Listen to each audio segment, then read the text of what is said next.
Wah, ternyata banyak yang request materi tentang trias politika. Ya, sebenarnya ini materi nggak asing lagi sih teman-teman, tapi mungkin istilahnya aja ya yang jarang didengar ya. Oleh sebab itu teman-teman, sekarang kita akan coba bahas sebenarnya trias politika itu apa sih? Yang katanya keluar teman-teman di BUMN tahun 2024. Sekarang kita lihat ya.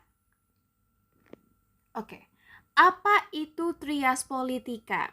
Nah, sebenarnya ya secara sederhana, arti dari trias politika itu adalah pemisahan kekuasaan. Ya, pemisahan kekuasaan itu apa? Konsep politik yang membagi kekuasaan dalam suatu negara menjadi 3 cabang.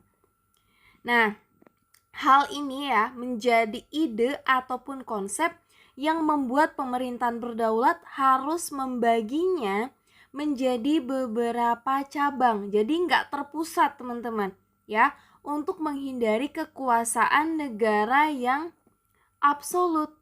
Dengan demikian ya, demokrasi dalam suatu negara bisa tetap terjaga. Ya, setidaknya ada 2 tujuan nih. Kenapa sih tercipta konsep pemisahan kekuasaan? Yang pertama ya, untuk menghindari terjadinya pelimpahan kewenangan atau kekuasaan kepada orang yang sama, ya. Kemudian adanya pemisahan kekuasaan menjadi 3 lembaga bisa membantu menghindari ketimpangan pemerintah negara. Ya, jadi bisa meminimalisir adanya korupsi, meminimalisir ketimpangan sosial, dan juga meminimalisir kekuasaan yang absolut, ya, ataupun kekuasaan yang overpower, teman-teman. Oleh sebab itu dibagi ya kekuasaan menjadi 3 cabang. Nah, sebenarnya ya, konsep pemisahan kekuasaan itu awalnya adalah John Locke. Oke. Nah, kemudian ya nanti kita akan lihat bedanya apa sih konsep pemisahan kekuasaan versi John Locke dengan konsep pemisahan kekuasaan atau yang dikenal dengan trias politika versi Montesquieu. Ini ternyata teman-teman bedanya ya. Versi John Locke. Nah, ada lembaga eksekutif, legislatif, dan juga federatif. Untuk lembaga eksekutif ini adalah lembaga yang bertugas menerapkan ya ataupun melaksanakan undang-undang yang berlaku. Nah, lembaga ini juga ya mempunyai wewenang mengadili setiap pelaku pelanggar undang-undang. Ya, jelas ini berbeda banget teman-temannya dengan konsep trias politika, ya. Kalau di konsep trias politika yang mengadili pelaku pelanggar undang-undang itu adalah lembaga yudikatif. Oke, kemudian kita lihat lagi ya. Lembaga eksekutif udah, kemudian lembaga legislatif. Lembaga yang berfungsi membuat undang-undang. Ya, ini konsepnya sama dengan trias politika, teman-teman. Kemudian yang ketiga ada lembaga federatif. Lembaga yang bertugas untuk melaksanakan hubungan luar negeri. Ya, sedangkan dalam konsep trias politika, tugas dari lembaga federatif ini masuk ke dalam tugas dari lembaga eksekutif. Ya, melaksanakan hubungan luar negeri itu masuk ke dalam lembaga eksekutif. Kalau menurut konsep trias politika. Oke ya, jadi yang kita gunakan, bangsa Indonesia sendiri gunakan itu adalah konsep trias politika, teman-teman ya. Nah, ini ya, pembagian kekuasaan di Indonesia. Ada lembaga eksekutif, legislatif, dan juga yudikatif. Eksekutif ini adalah lembaga ya yang melaksanakan undang-undang. Siapa aja teman-teman? Ya, ada lembaga yaitu presiden, kemudian wakil presiden, dan yang terakhir adalah para menteri. Ya, selanjutnya lembaga legislatif, lembaga yang membuat atau merumuskan undang-undang. Siapa aja? Oke, lembaga ya MPR, DPR, dan DPD. Selanjutnya nih, yudikatif ya, mengadili setiap ada pelanggaran atau penyelewengan ya, berkaitan dengan konstitusi dan juga peraturan perundang-undangan. Siapa aja? Oke, ada Mahkamah Agung, ada Komisi Yudisial, dan juga ada Mahkamah Konstitusi. Oke ya. Nah, sebenarnya ada perbedaan teman-teman antara sebelum amandemen Undang-Undang Dasar 1945 dengan setelah amandemen. Ya, apa aja teman-teman bedanya? Ya, oke. Menurut hasil amandemen ya, yang pertama itu ada istilah apa teman-teman? Ya, ada Komisi Yudisial. Oke, kemudian hadir juga nih ya, hadir juga lembaga eksaminatif. Eksaminatif, aku tulis di sini ya. Lembaga eksaminatif. Lembaga penguji yaitu BPK. Apa yang diuji? Laporan keuangan, teman-teman. Ya.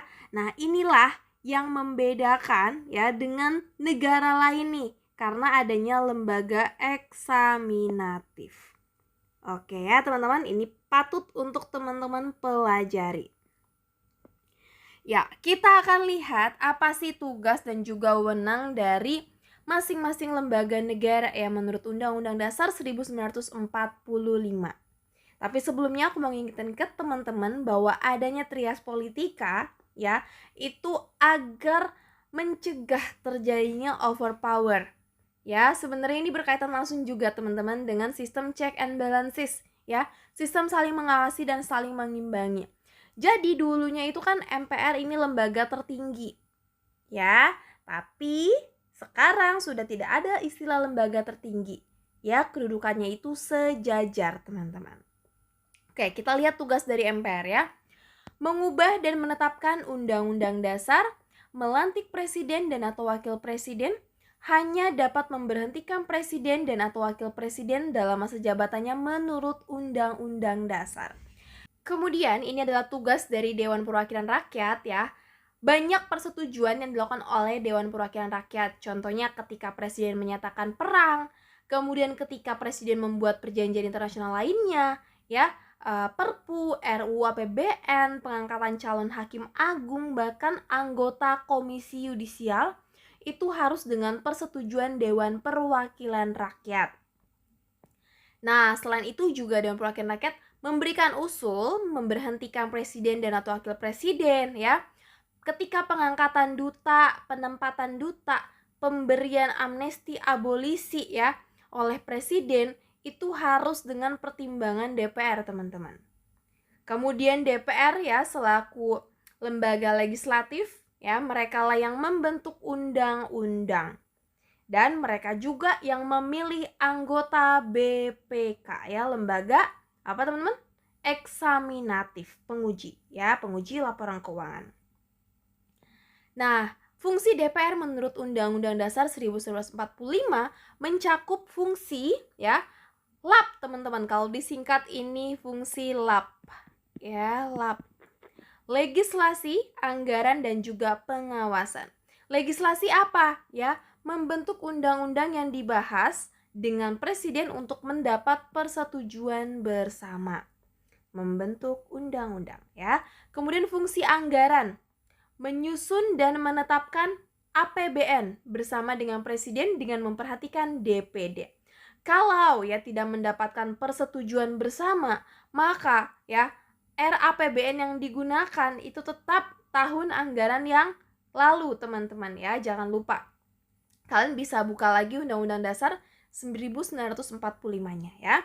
Kemudian yang ketiga, fungsi pengawasan. Nah, ya, DPR itu melakukan pengawasan terhadap pelaksanaan Undang-Undang Dasar 1945, undang-undang dan peraturan pelaksanaannya. Oke, berikutnya. Nah, ini adalah hak dari Dewan Perwakilan Rakyat ya. Ada hak interpelasi, hak angket, dan juga hak menyatakan pendapat. Hak interpelasi, hak DPR untuk meminta keterangan kepada pemerintah mengenai kebijakan pemerintah. Kemudian hak angket ya, hak DPR untuk melakukan penyelidikan terhadap kebijakan pemerintah yang diduga bertentangan nih dengan peraturan perundang-undangan. Kemudian juga ada hak menyatakan pendapat ya, hak DPR sebagai lembaga untuk menyatakan pendapat terhadap kebijakan pemerintah. Ya, jadi cukup banyak DPR melakukan persetujuan ya, kemudian juga memiliki beberapa fungsi dan juga memiliki beberapa hak.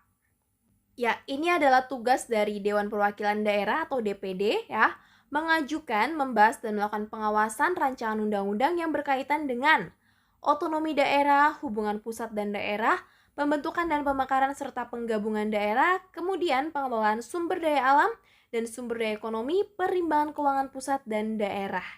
Kemudian DPD juga mengajukan pertimbangan dan pengawasan atas rancangan undang-undang APBN, pajak, pendidikan, dan agama.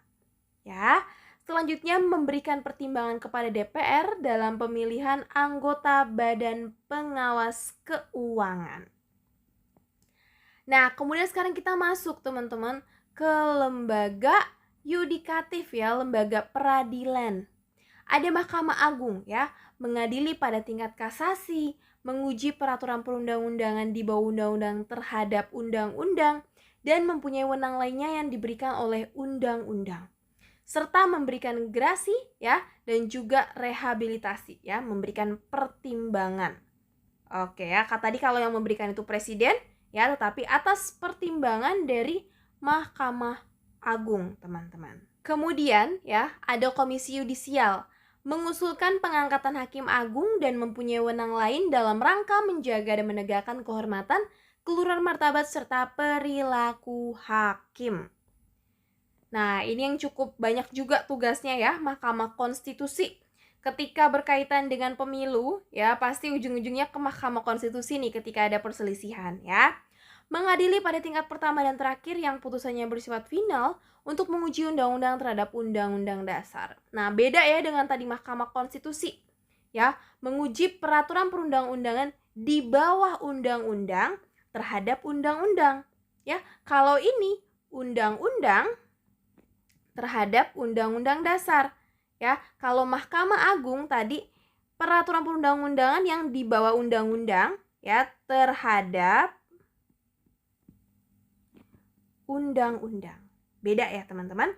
Kemudian memutus sengketa kewenangan lembaga negara yang kewenangannya diberikan oleh Undang-Undang Dasar, memutus pembubaran partai politik dan memutus perselisihan tentang hasil pemilihan umum. Memberikan putusan atas pendapat DPR mengenai dugaan pelanggaran oleh presiden dan atau wakil presiden menurut Undang-Undang Dasar. Ya, jadi ketika DPR memiliki dugaan pelanggaran nih ya dilakukan oleh presiden misalnya, MK ini memberikan putusan ya, apakah akan melanjutkan teman-teman ya, apakah akan setujukah dengan dugaan pelanggaran ini? Kalau setuju, maka ya selanjutnya MPR akan melakukan sidang. Nah, kita masuk coba ke soal yang pertama ya, latihan soal nih. Tokoh yang memperkenalkan teori trias politika berupa pemisahan kekuasaan legislatif, eksekutif, dan yudikatif adalah yang mana teman-teman? Ya, jawabannya adalah yang A ya. Kak, kenapa bukan yang B, Kak? John Locke. Kenapa teman-teman? Ya, betul, memang tokoh yang memperkenalkan konsep pemisahan kekuasaan awalnya itu adalah John Locke. Ya, tapi konsepnya itu apa? Legislatif, eksekutif, dan juga federatif. Ya, beda dengan konsep trias politika yang kita kenal sekarang, teman-teman. Jadi untuk soal ini jawabannya adalah yang A ya. Soal yang kedua, tugas lembaga legislatif adalah yang mana teman-teman? Ya, jawabannya jelas yang C ya, membuat undang-undang ya. Kalau melaksanakan undang-undang itu adalah eksekutif. Kalau ya, ini aku tulis dulu, eksekutif. Kalau yang mengadili ketika ada pelanggaran atas undang-undang, siapa? Yudikatif ya. Kalau melakukan hubungan diplomatik dengan negara lain, ini masuknya ke eksekutif. Kalau versi lama, versi John Locke, masuknya ke federatif, teman-teman ya. Kita lanjut ke soal yang ketiga. Lembaga-lembaga negara yang melakukan kekuasaan kehakiman adalah ini lembaga yudikatif. Ada MK, ada MA, dan juga ada Komisi Yudisial. Jadi jawabannya yang mana? Ya, jawabannya adalah yang E, teman-teman ya. Silakan dilihat lagi, tadi sudah kita bahas ya. Perubahan struktur ketatanegaraan Republik Indonesia akibat dilakukannya amandemen Undang-Undang Dasar 1945 menyebabkan terjadinya perubahan pada lembaga-lembaga negara. Salah satu lembaga negara baru sebagai produk Undang-Undang Dasar amandemen adalah Mahkamah Konstitusi yang bertugas untuk... Oke, tadi juga sudah kita pelajari. Jawabannya yang mana? Ya, menguji undang-undang terhadap undang-undang dasar ya. Jawabannya adalah yang C, teman-teman. Berikutnya ya, peranan trias politika sesuai dengan fungsi dari lembaga-lembaga yang terikat oleh negara dan segala bentuk pelanggaran yang ada dipegang oleh peradilan pidana yang termasuk ke dalam kekuasaan yang mana, teman-teman? Ya, kekuasaan yudikatif ya. Ingat tadi yudikatif itu berkaitan dengan kekuasaan kehakiman ya. Mereka inilah yang akan mengadili segala bentuk pelanggaran baik itu konstitusi maupun peraturan perundang-undangan ya. Soal yang berikutnya, menyusun dan menetapkan APBN bersama memperhatikan Dewan Perwakilan Daerah merupakan fungsi DPR yang disebut sebagai fungsi APBN. Ini berkaitan dengan apa, teman-teman? Ya, jelas. Tadi kan fungsi DPR itu ada 3 ya, LAP. Ya, legislasi, anggaran, dan juga pengawasan. Kalau berhubungan dengan APBN, maka jelas jawabannya adalah yang C ya, fungsi anggaran. Ya, ini soal yang terakhir, teman-teman. Presiden berhak memberi grasi dan rehabilitasi dengan memperhatikan pertimbangan dari. Ya, ini tadi sudah kita pelajari. Dari siapa, teman-teman? Ya, dari Mahkamah Agung, ya. Kalau misalkan amnesti abolisi itu oleh Dewan Perwakilan Rakyat. Ya, kalau grasi rehabilitasi itu pertimbangan dari Mahkamah Agung. Oke, ini ada di pasal 14 ayat 1 dan juga pasal 14 ayat 2. Ya. Oke, teman-teman, kita sudah membahas ya materi tentang trias politika, gimana sih pembagian kekuasaan di Indonesia ya, dan juga kita sudah latihan soal. Semoga bisa membantu teman-teman dalam menjawab soal-soal BUMN tahun 2024. Terima kasih sudah menonton dan salam sukses.